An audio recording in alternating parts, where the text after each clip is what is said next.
Network. This is the Flex Network. Flex on them. Flex on everybody. This right here is the Flex Network. Yeah. Flex. Oh, yes, ladies and gentlemen, welcome back to the Flex Network. I'm your host, as always, Flex Shane. You can follow me on Twitter at the Flex Network 1. I'm joined to my right by Skylo Wren, aka Alan Seslowski. Alan, how are you, brother? Star Wars reference to start off the day, huh?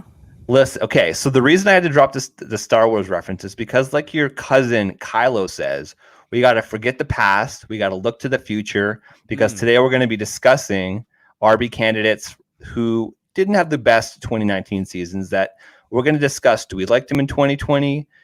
Is there going to be some caution we want to make you folks aware of? And, I've also just recently rewatched the latest Star Wars movie. So, it's fresh in my mind. Yeah, I mean, I'm old school Star Wars. I've seen them all. I like all the old school ones, and then obviously, I even enjoyed the '90s ones. I know everyone hated those, but the newer ones, they were hit or miss for me. There were some that were good, some that were like they borderline unwatchable. And I think most of my age if you grew up in the '80s and early '90s, it would agree with that statement. So I don't think I'm saying anything controversial there. Yeah, you know what? Like, I was a diehard Star Wars fan all growing up. I'm still, definitely a total Star Wars nerd. Love Star Wars. I think that the prequel trilogy, when that first movie came out, Phantom Menace, it's in hindsight, it's pretty much a horrible movie. But just the general excitement of relaunching the trilogy makes it, special in my heart. The new trilogy I love, but the second movie, I feel like it was very controversial. That was actually my favorite out of the new trilogy, was the second movie, but a lot of people hated it. And I feel like they kind of got scared. Disney got scared and they copped out in the third movie. And I think the third was the worst out of the trilogy, but that's just my humble opinion. It's either way, Star Wars, it's if you're people have a definite opinion on it. That's what I know. Absolutely. And yeah. All right. Well, we're not going to talk about Star Wars today. We're going to talk about running back candidates, bounce back candidates. And, it's actually kind of timely because you do another little podcast over at DFS Army. So for those of you who like our podcast, go into your podcast app. I like to use Apple Podcasts. Search DFS Army, and anything that's basically bold calls, you're going to find your boy Alan Seslowski on. So the most recent pod from a couple days ago was on running back candidates, just in general. Thank you. And some of the guys you discussed on that pod, we're going to discuss today. And right off the bat, I mean, our main topic here is going to be bounce back candidates. And when I'm looking at these bounce back candidates, I want to talk about, okay, these are guys that I think are going to have better seasons. But some of them, as we really start to crunch the numbers, I do throw caution a little bit in there. In terms of, okay, are you going to be totally comfortable with these guys depending on where you decide to draft them? So the first guy I'm going to talk about, he's a consensus top 5 pick this year, but it's Alvin Kamara. So the thing about Alvin Kamara last year is that he did battle some injuries. He missed only 2 games, but his second half of the season was kind of up and down. But he did have a monster week 16 with 29 points. So if you somehow made it to your fantasy championship, he may have pushed you over the edge to win that championship. The thing about Alvin Kamara, though, is there's still some question marks because he dealt with the injuries last year. When you're at that 4th, 5th, 6th pick in your drafts, you're basically deciding between guys like Dalvin Cook, Alvin Kamara, and Michael Thomas. Now, Al, I would say you could argue that Michael Thomas might be the safer pick here, but I have no problems hitting the smash button on Alvin Kamara. What are your thoughts just in general about Alvin Kamara? Yeah, I mean, this underlines the importance of PPR in, pass catching running backs in PPR formats. Alvin Kamara, amazingly, I mean, to the exact number, has had the 81 catches his first 3 seasons in the league. I don't mean he's averaged 81. I mean, he's actually caught 81 passes all 3 years to the T. He had major touchdown regression last year. I think he only got in the end zone like 5 times ish. total. Five rushing touchdowns, 1 reception touchdown. Right. So six touchdowns. The year before it was like 19. And that's what, Alvin Kamara was fine. He got you the same yards he always got you. He got you the same amount of catches. It was the touchdowns. So he's not going to get you the 19 or whatever he got 2 years ago. I don't think he's going to be in that 5 or 6 range as he was. So if we're doing a reasonable projection for Alvin Kamara, it's probably 9.5 touchdowns, I think is a reasonable projection out of the gate. So you're going to be fine. You were disappointed if you drafted Alvin Kamara and expected this. And this leads into another conversation, which I won't sidebar on it, but I put out a tweet yesterday. I posted that, it was a little clickbaity. It said, you're going to be disappointed if you draft Christian McCaffrey. Obviously, that's not true. But the point of the conversation of the tweet was that if you're expecting what you got the year before, you're going to be disappointed. And the same went for Alvin Kamara last year. So to circle it back to your question, my general thoughts are he is a rock solid pick in any time in the first round after the first 3 picks are off the board. If you want to start your draft with a running back over a wide receiver, it's totally defensible to take him over Michael Thomas. I personally would not, but I get the strategy why. And Alvin Kamara is no different of a player in any of the years except for the touchdowns, which we know are fickle to predict. I think that's a good point. And, just to touch your point on Christian McCaffrey, the reason you bring it up is because history is generally on your side to say that the RB1 from last season is not going to be the RB1 for this season. There's so many things that go into just really having a magical season that Christian McCaffrey had. He's a durable player. So chances are he's not going to get hurt, but it's still the NFL. So when I say chances are, I mean, what is it? Maybe 35 to 40% chance. I don't have any stats to back that up, but chances that he's probably going to miss games next year are probably more likely than that he won't miss games next year. So it's just the risk is always there. You're still smashing at the 101 for Christian McCaffrey, and in my opinion, not necessarily. It's obviously that's the consensus. That's what's happening. But if someone took Saquon Barkley at 1, you couldn't argue it. You couldn't be like, oh my God, it's a reach. It's just that person wants Barkley. Absolutely. Yeah, absolutely. And actually, so I'm not in the Scott Fish Bowl, still hoping for an invite, but I'm actually participating in a mock draft. And I was able to was the 3 pick, and I got Saquon Barkley at the 3 because Patty Holmes was chosen at the number 2. So I'm still probably going to choose some of these high end elite running backs over quarterbacks in Superflex leagues, but that's a conversation for another day. So the reason I like Alvin Kamara is simply because when you look at did the team get better from this year versus last year? I would argue it's basically a push. I mean, if you could predict that Drew Brees is going to be healthy for the entirety of the season, then you would say, yes, okay, they're going to be healthy. I would argue that Emmanuel Sanders is probably an upgrade over Ted Ginn Jr. But what I like is that last year, Football Outsiders has had their O-line ranked as number 3 overall for rushing. And a show that I listened to on NFL Network on SiriusXM, Moving the Chains, they recently just did their top 5 O-lines. And both good show, by the way. It's a fantastic show. Anybody who loves just football, I highly recommend that show if you have a SiriusXM account. But basically, they both Jim Miller and Pat Kerwin ranked the New Orleans offensive line as their number 1 overall offensive line. And we know that just naturally is going to make a running back better, right? When they're working between right. And even if you don't agree, that they're the number 1 offensive line, they're top 5. And that's exactly enough. Yeah, exactly. So I mean, Alvin Kamara, if you're a little bit reluctant to pull the trigger because of last season, I say don't be reluctant.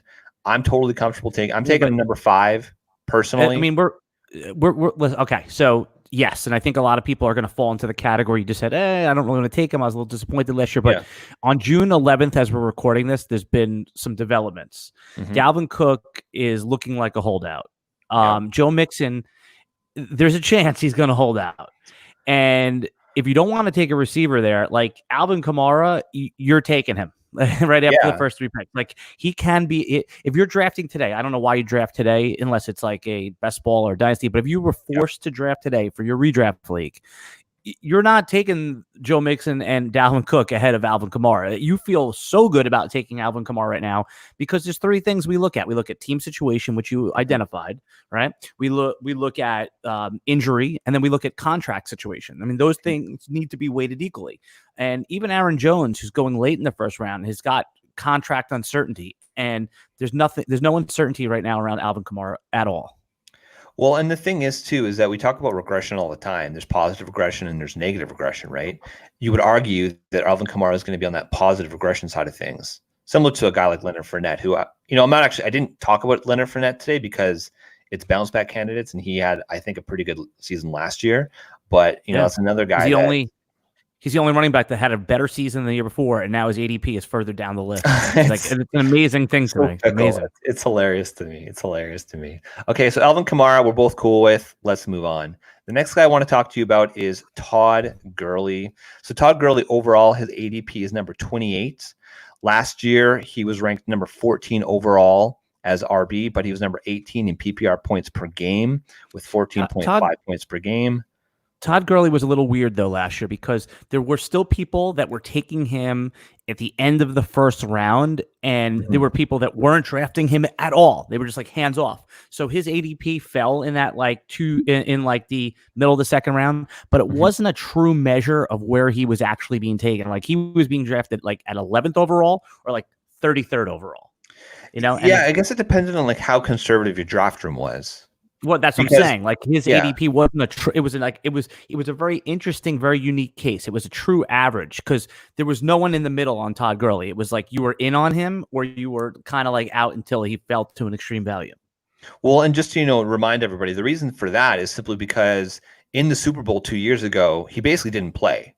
And a big part of that was due to the knee. So coming into the 2019 season, people were really unsure in terms of, okay, is Todd Gurley done because of his knee, or does he actually have some juice left? So last year, I would argue he had some juice left. He still finished, like I said, as overall number 14 but really it comes down to he disappointed fantasy gamers. And we talk about touchdowns. He had 12 touchdowns last year on only 223 carries and only 857 rush TDs. So that is obviously a big deal. And then I think about, okay, well, why did he have so many touchdowns? And a big part of that is simply just based off of the carries inside the 10 and carries inside the 5, i.e. in the red zone, high value carries. Last year, he had 29 carries inside the 10 and 15 carries inside the 5. So you're going to come to me and say, well, Shane, he's on a new team this year. How do we know that it's going to be predictive this year? Atlanta doesn't really have anybody else. So when they're in the red zone, they're probably going to give the damn ball to Todd Gurley. And we know that Matt Ryan is a proficient quarterback. And just like we talked about with Alvin Kamara, is his team situation better this year versus last year? I would argue, yes, it is better because I would take Matt Ryan any day over Jared Goff if he was my quarterback.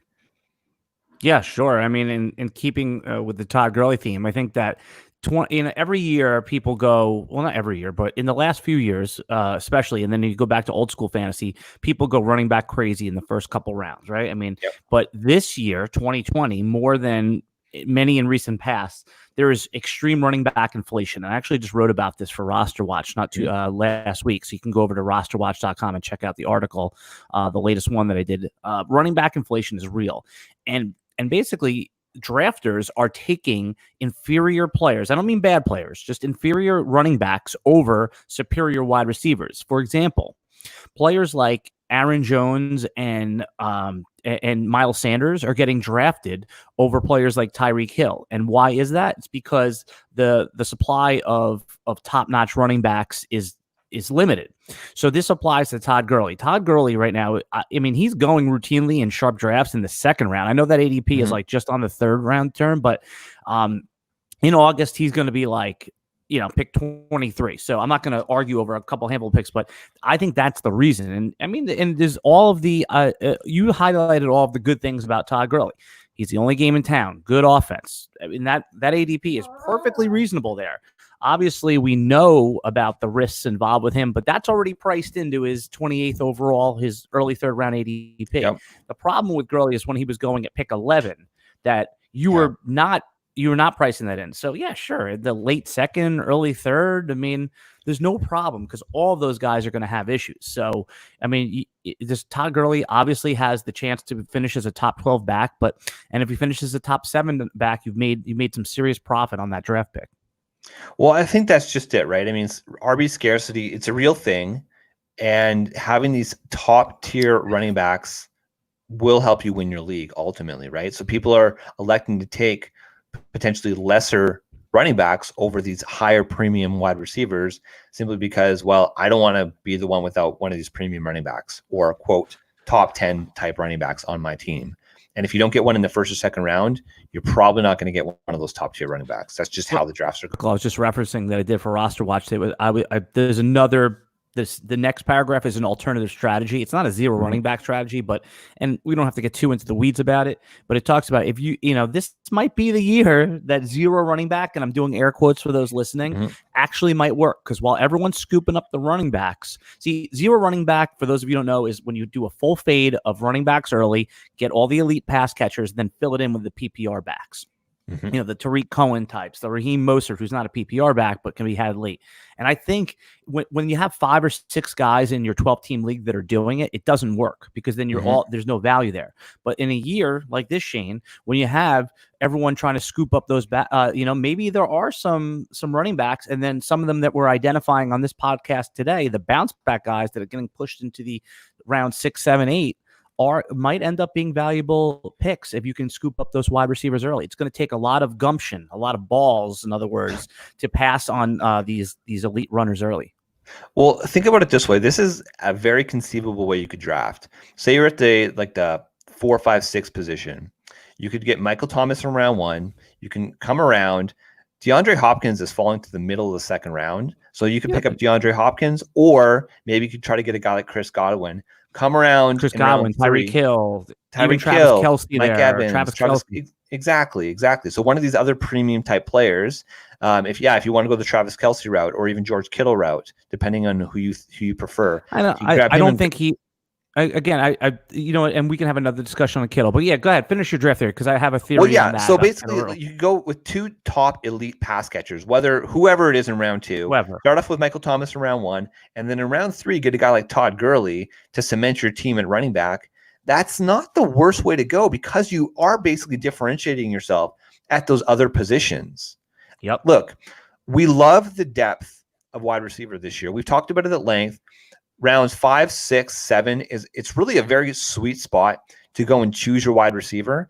But if I'm waiting that long to pick up my wide receiver 1, I worry about that because look, right now it's best ball season. We're doing a lot of best balls, and the software will choose your best player. But when it's redraft and I have to choose my lineup every single week, I want a guy that's going to put up consistent points every single week. And listen, guys like Terry McLaurin, I love. But are we confident that Terry McLaurin is going to put up consistent points every single week? Are you confident that guys like Deebo Samuel are going to put up points every single week? I'm not. And that's why it makes sense to sometimes pivot a little bit. When some of these value wide receivers or even tight ends fall to you, at least consider taking them in your draft. Absolutely. Yeah, absolutely. And like I said, I don't know if I don't know if you have like a whole list you want to go down, or if you wanted me to give you a couple of the guys I thought might bounce back. I can go either way, but I think this all ties in together with some of the guys that can bounce back because you're talking about Todd Gurley, but sure, that's, again, you're going to have to spend a premium pick on him. I think why people love the Flex Network podcast is because we often identify these gems, like the ones that are covered in manure that we kind of, scrape the manure off and say, no, look, this is a shiny good toy. We did that last year with a couple players. So absolutely. Listen, I got a list, but if you got some guys, throw them out. Let's talk. First, before I wanted to close the Todd Gurley decision. If you're sitting there on the clock at about 3.4, 3.5, are you cool pushing the button on Todd Gurley, whether he's your first RB or even your second RB?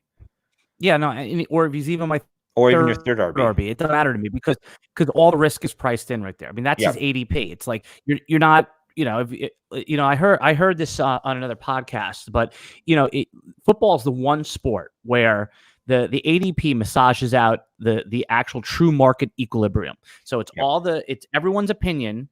The people that love this player, hate this player, that's the average draft position. You could literally come in having played fantasy football for 1 or 2 years only, compete against the best fantasy football players in the world just by drafting ADP. There's no other sport like that. Maybe roster construction, all that kind of stuff, the waiver wire, but just draft alone. And that's where Todd Gurley is going. Now, if someone's like, hey, I love Todd Gurley, I'm taking him on the 2-3 turn, that's when you're, again, that's when you're like, oh my God, this guy, that's where you can make money. But nobody does that. Nobody does that. And, we could talk, I think that's a good topic for another podcast, like when to reach, when to let value fall to you. But I as I've become a more experienced fantasy football player, I have become more agnostic in a sense.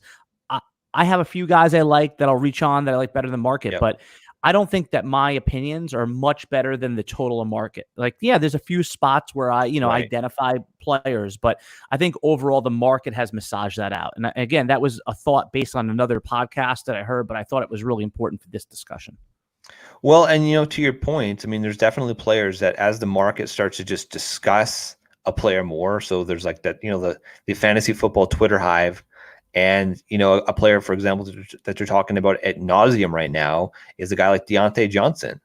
And you see his ADP just absolutely skyrocket when all these, quote, experts become super high on a specific player. And you see that this year with Deontay Johnson. Yeah, no, that's a great example. So if you're listening to our podcast on June 11th, then you know exactly what we're talking about. We don't have to explain this to any layman's terms that Deontay Johnson's a hot name in best ball drafts right now. But see, this highlights the point that I'm talking about. Is I'm not saying Deontay Johnson can't be good or won't, but when he starts getting into like the 6th and 7th round, that's where I'm gonna let the room fight for him, and then I'm just gonna take James Washington in the round 17. I literally got James Washington in round 17. He should not be going there. James Washington with Ben Roethlisberger was very effective, especially for best ball drafts. I think Ben Roethlisberger threw 10 passes before he got injured of 20 yards or more. And I think like 3 or 4 of them were to James Washington. So again, that's exactly what we're talking about. Let the room fight over those guys. And I'm going to take the other guy for the most part, not in all spaces. In certain situations, I'm going to be the guy that reaches up. But as you become more experienced, you kind of let it come to you. Absolutely. So who do you got? Do you have a player you want to talk about? Oh, yeah. So since, we start doing off-season podcasts like the day after the Super Bowl, you and I, and then, with over at DFS Army 2, and somebody that I can't get anyone to jump on the train with with me. And that's cool because I'm still getting him. I own him in 100% of drafts is someone from your New England Patriots. And that's Sony Michel. I don't understand. Actually, I do understand why, because he's disappointed. He's not a PPR back, but he's being regularly drafted in the 8th round without having to fight the room for him. So the starting running back on a team that's presumably going to pass less, no Tom Brady, going to go to Jarrett Stidham. Okay. Mm-hmm. Now I understand there's all the other factors that anyone can name. Damian Harris. Damian Harris didn't play a lick last year. What are they? All of a sudden, he's going to take over as the running back? Sony Michel was playing mostly injured last year, but he played through it. He never missed a game. Everyone's like, Sony Michel's an injury-prone guy. He shows up every week. If this is going to be your RB2 because you've gone heavy on wide receiver and pass catchers early, I can't think of a guy that I'd rather have at the value than Sony Michel. You remember that go back not to last year, but 2018 in the playoffs. So that's like almost like an extension of 2019, the 2018 playoffs. He was the best running back in football. He was racking up touchdowns. He was racking up yards. And if is presumably healthy this year and they're going to run more, I don't see why you wouldn't target, not only just like, hey, let him come, but that's the guy I'm actively targeting if I'm going after pass catchers early to be my RB2. And if it's just in a course of a normal balanced draft, I'm happy to have him as my RB3. What say you on Sony Michel?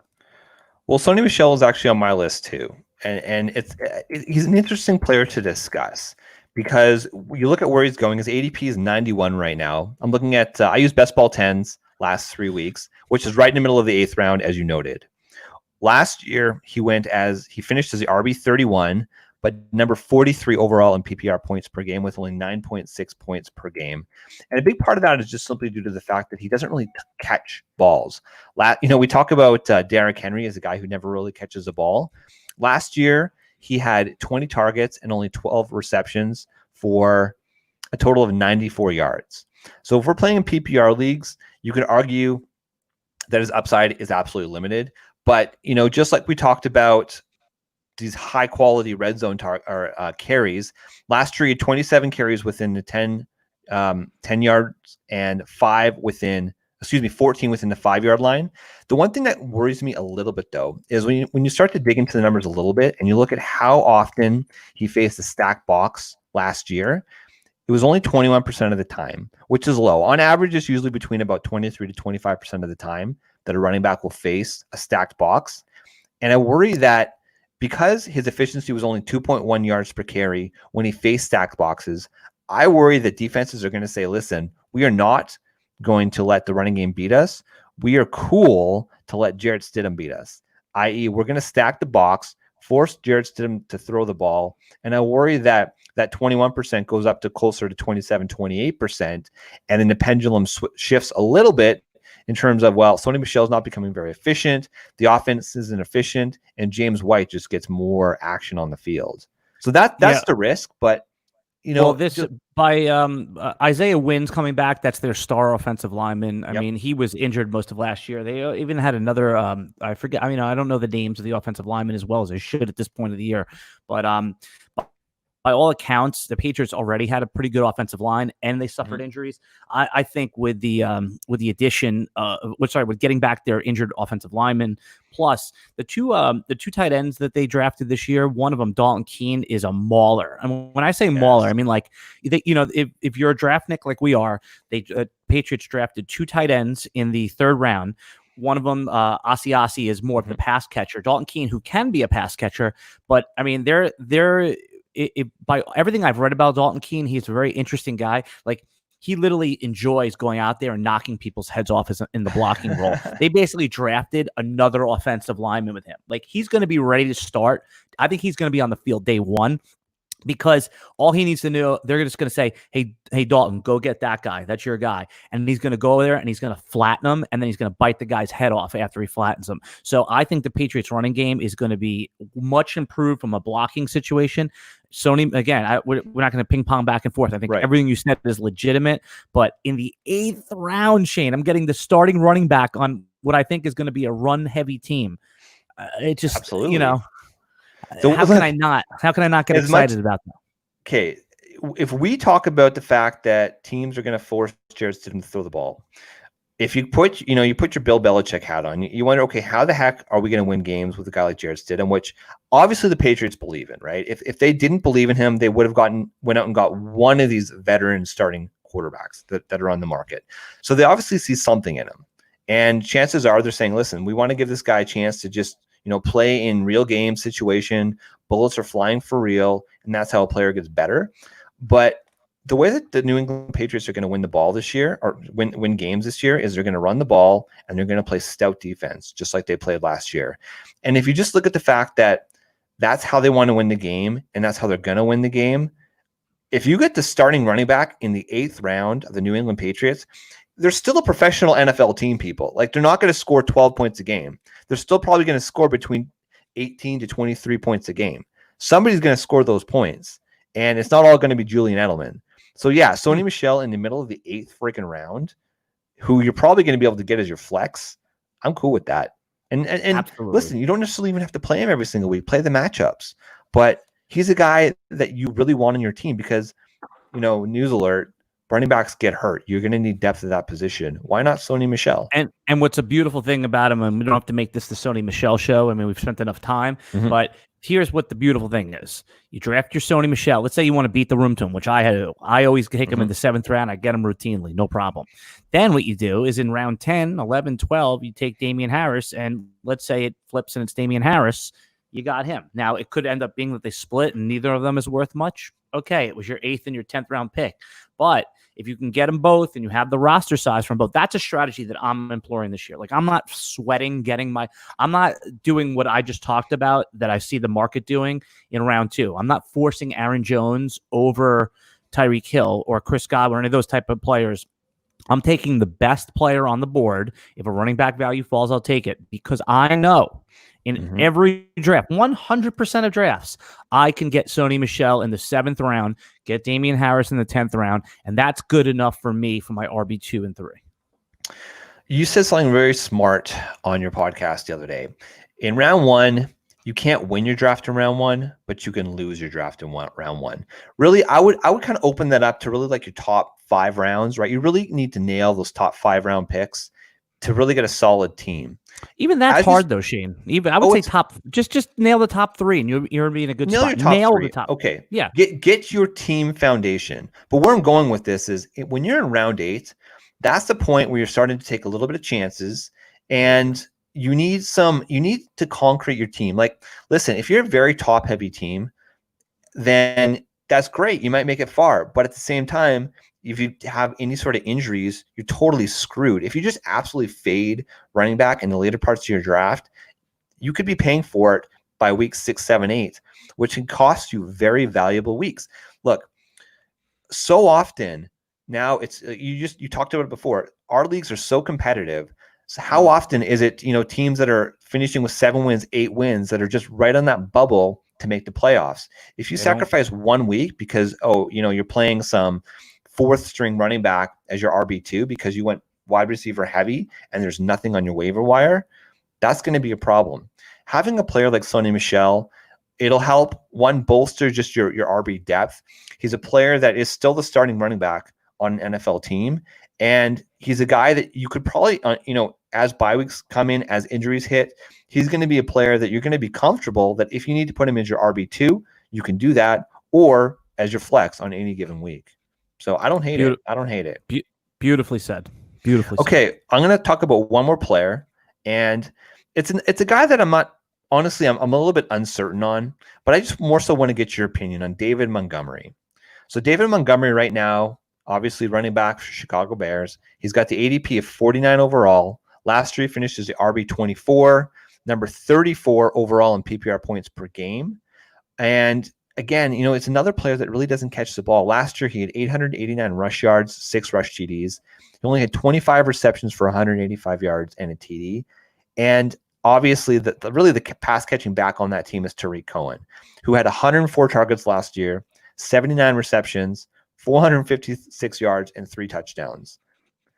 Are you cool taking a guy like David Montgomery at that ADP? Well, so this is like you couldn't have set this up better, Shane, because I don't see a difference between David Montgomery and Sony Michel. That's why I wanted to bring him up. I had a few more guys on my list, but David Montgomery was the guy I had to bring up.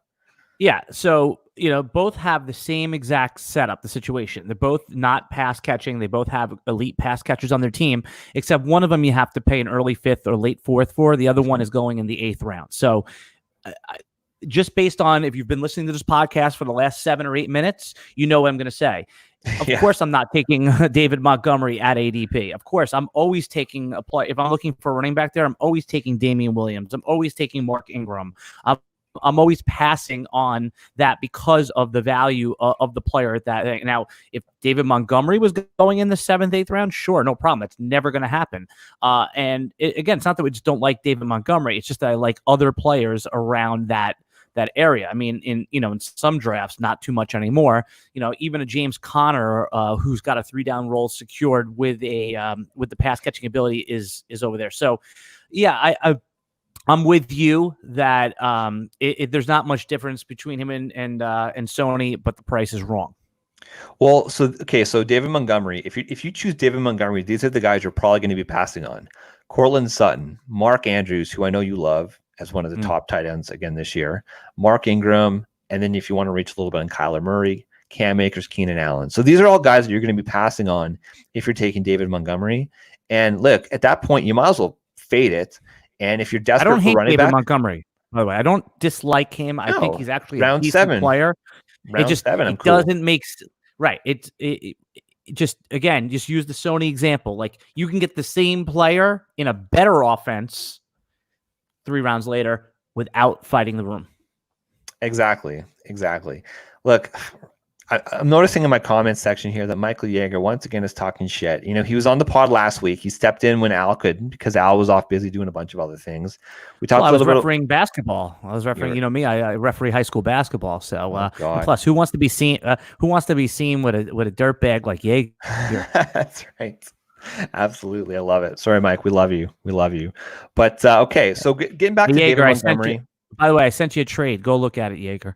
Oh, come on, Mike. Just he's look, everybody's got tangent. Everybody's got somebody in their freaking dynasty leagues. Just let trade offers just sit there for Sit up there days and 5 days and days. days. 5 5 days. days, Mike. Go check your 5 damn days. trade offers. Okay. So David Montgomery, he's a player that we're probably going to fade on just based on his ADP. If you are looking for an upside running back a little bit later, how cool are you at drafting Tariq Cohen at pick 103 overall? I have zero shares of him, but I'm starting to rethink that in my PPR leagues a little bit. Sure. Again, it's the problem is that there's really no touchdown equity. You're just totally relying on PPR, and he's not.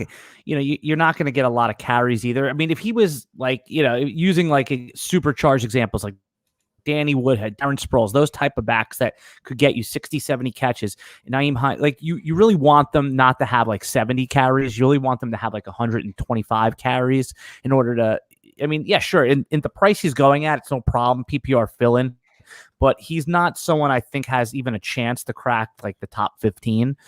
He will have spike weeks. So in best ball, it makes a lot of sense. That's the old joke. This guy's better in best ball. Yeah. Everybody's better in best ball. Exactly. But yeah. That's like, stash that guy. He's good for dynasty. Stash everybody. Right. So in the past I've been excited about Cohen, but it's just, we've seen they're not willing to give him the, the 125 carries that you need in order to sustain, stable value. So yeah, sure. I mean, at the point of the draft, you're getting him. He's perfectly fine. Good PPR back. In any given week, he could have 6 for 80 and pay a bills, but it's not someone that I'm targeting particularly in that range. There's some other players, but I don't hate it. I think it's not terrible. I just think when you compare David Montgomery, who's going late round 4, to Tariq Cohen, who's going in middle of round 9, you look at last year just for fantasy points per game. Again, PPR fantasy points per game.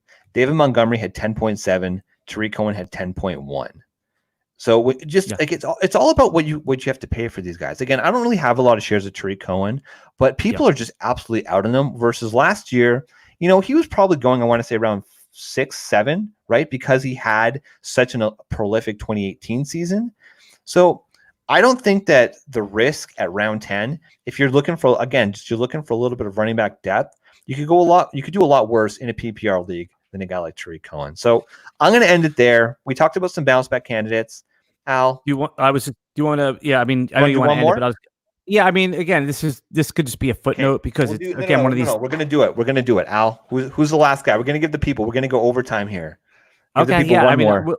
We'll do it quick, and it's not that I think that this player is going to set the world on fire. I just think he's mispriced. I think that's a better way to put it. I don't think the upside of Duke Johnson is properly priced. I mean, the Houston Texans paid a 3rd-round pick for him. I know that they brought in David Johnson, but David Johnson wasn't like one of those running backs that just like didn't get the opportunity. Like he was really bad with the opportunity. He's actually an oversized pass catching back.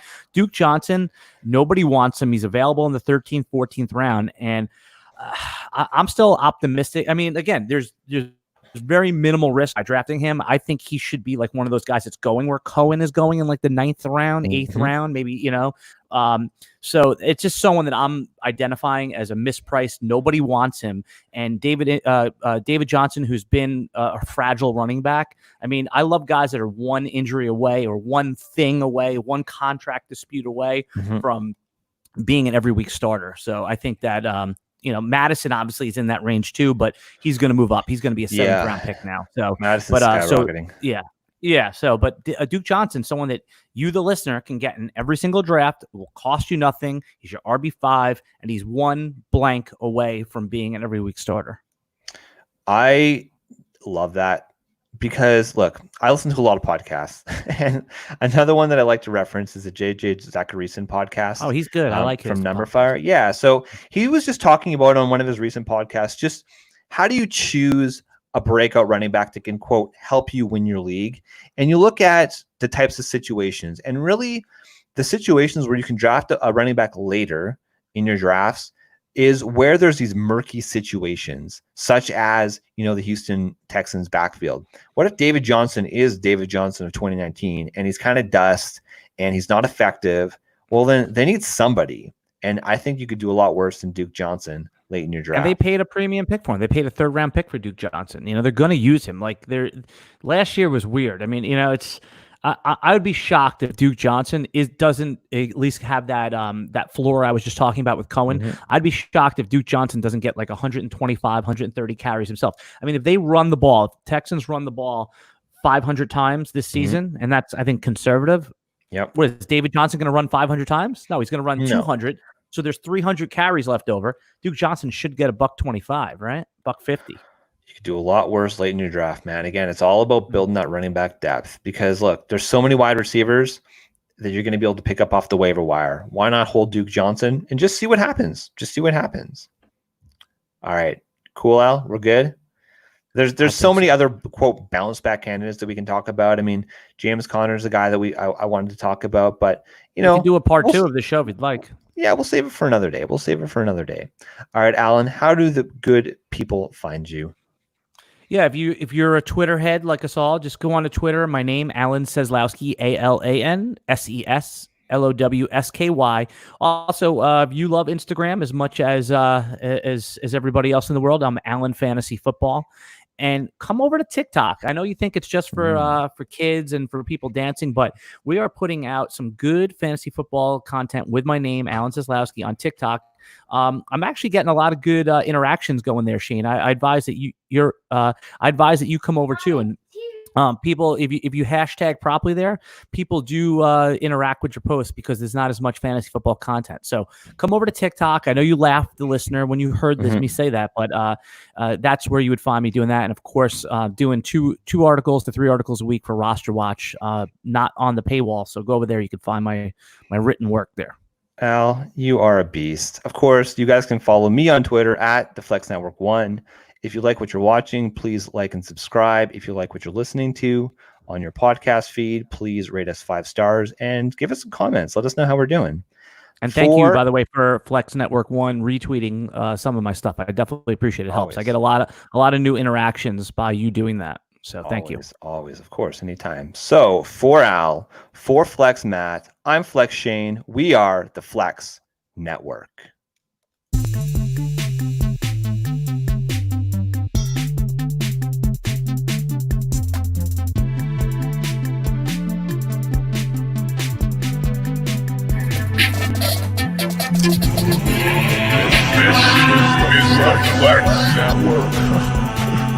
This is the Flex Network. Flex on them. Flex on everybody. This right here is the Flex Network. Yeah.